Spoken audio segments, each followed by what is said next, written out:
So let's look at this square, for example, or this rectangle.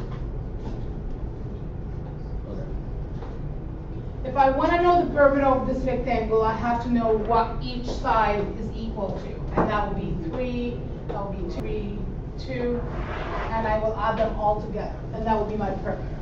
Okay? But if I want to know my area, and I'm just giving you a simple example here, which is the rectangle, which we all know. But it works for every single shape, right?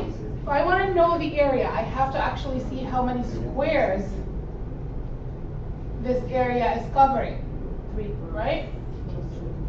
So if you look how many squares do you see?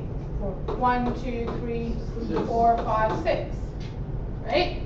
So the area is how many squares, or square units, does each shape cover? In this case it's 6, and that's because it's 3 times 2. Right? So what would be my unit for an area?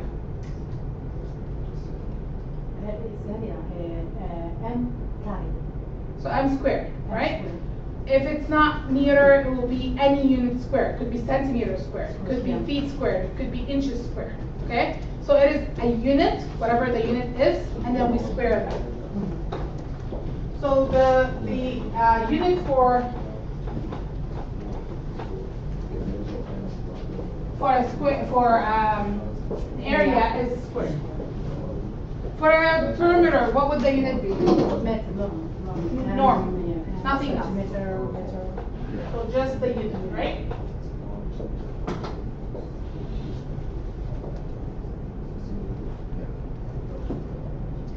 Now when we're talking about volume is the amount of space occupied by an object in cubic units. Okay? So what that means, how much space is an object taking? Okay? So if we're going to talk about this, how much space does this cup is taking out of the room, if you want, right? So we have to see how much is it taking, so we have to measure the inside and the outside. Okay? It's not only the outside. And the unit for it is cubic units. And what that means, it will be unit to the power of 3. Okay? So you have to remember that, because when you are doing your word problems, or when you're doing your measurements, you must include units. Okay? Units are part of your solution.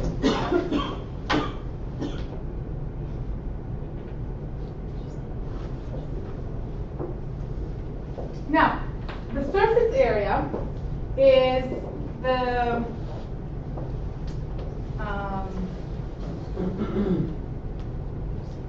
the area of the surface of an object. Okay? So if you're looking at, for example, if you're looking at this box, for example, right? To find the surface area of this box, you want to know basically how much material do you need to make this box.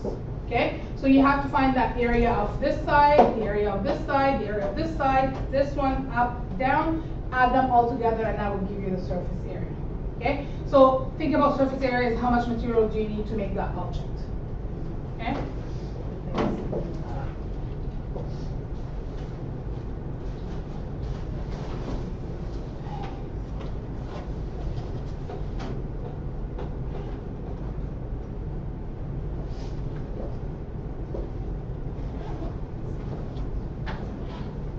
So it's the area of each face. So this is a face. This is the face.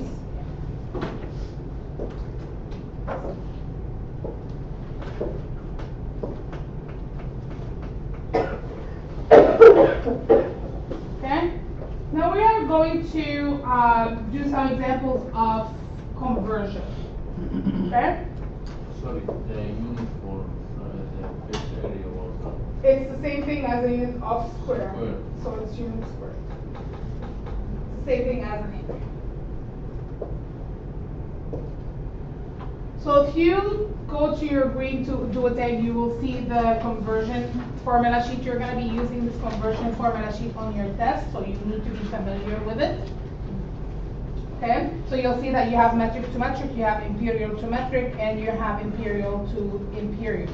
What that means is, for example, metric to metric, if you're going from kilometers to meters or kilometers to centimeters and so on and so forth. And then for the imperial to metric is the one going from inches to centimeter or from feet to meters and stuff like that. So,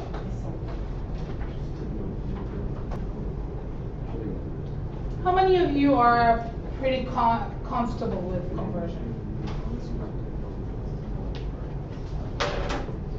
Alright, there's different ways that we can show conversions, like some teachers show it as ratios, some teachers show it as like just a formula and then you're rearranging. I don't know how you guys know it or how you see it. I'm going to show you my way and you feel free to use your way.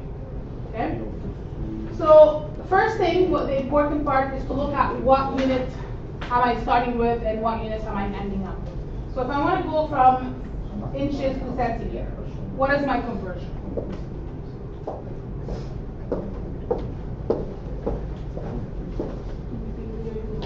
Imperial to metric. So which one will I use? So inches to centimeter. So what would my formula be? So every 1 inch is equal to 2.54 centimeters. So 5 inch. That's right. So the way I do it is this. Again, you can use your own way, whatever you know, whatever you learned before. Or if you want to adopt the way I have learned. So this is what I've learned when I was in high school or in middle school. So 5. I'm going to start with the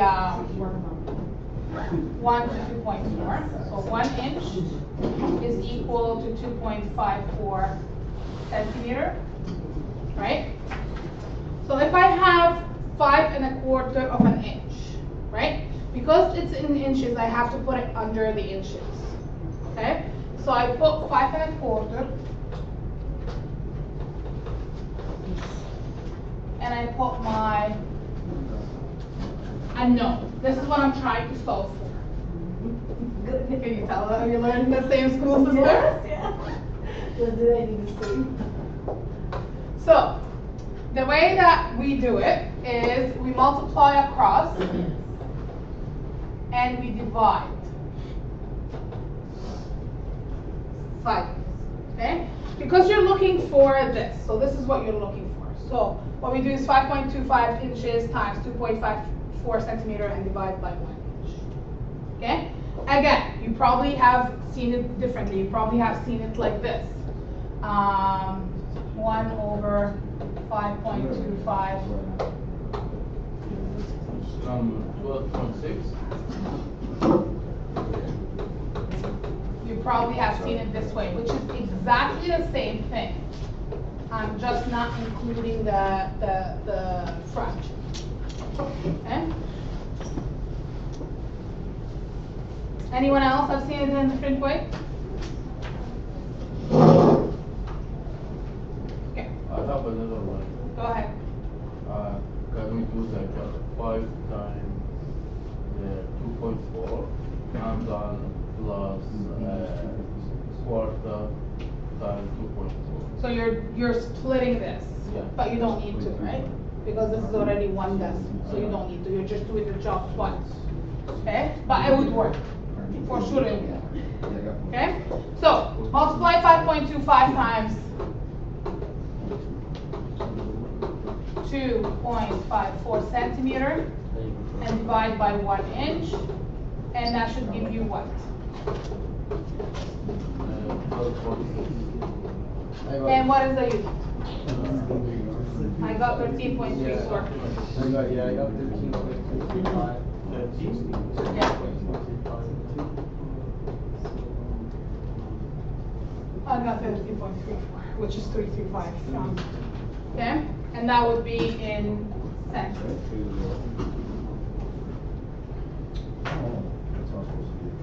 Okay? So by setting up this way, if you're a visual person, you can actually see it, right? Always make sure that you put the inch under the inch, so the same unit under each other. And then whatever you are looking for, indicated as an X or a question mark or whatever letter you want to use. Cross multiply and divide across.